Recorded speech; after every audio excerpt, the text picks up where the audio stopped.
টাঙ্গাইলের কামারপাড়াগুলো এখন ব্যস্ততায় মুখর। কামাররা হাতুড়ি পিটিয়ে তৈরি করছেন দা, বটি, ছুরি সহ মাংস কাটার বিভিন্ন সরঞ্জাম। কামারদের যেন দম ফেলারও সময় নেই।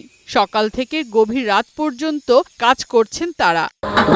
এবার ভালো, যেমন মনে করেন পুরান কাজও চলতেছে বেশি, নতুন কাজও অর্ডারি কাজ আছে। ক্রেতারা বলেন কোরবানির পশু কাটার জিনিস কিনতেই এখানে আসা।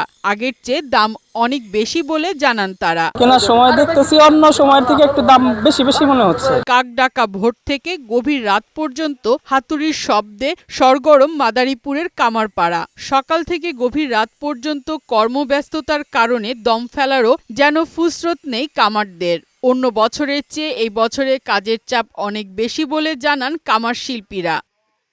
এদিকে যশোরের সীমান্তবর্তী উপজেলা শার্শার সবচেয়ে বড় কামারপট্টি নাভারণ রেলবাজার এবং বেনাপোল ডাব্লিউ মার্কেটে কামাররা এখন ব্যস্ত সময় পার করছেন। তবে কামারপট্টির দোকানিরা বলছেন এবছর লোহা আর কয়লার দাম বেশি হলেও সেই তুলনায় বেশি মজুরি নিতে পারছেন না তারা। ফারহানা শিমু, বৈশাখী সংবাদ।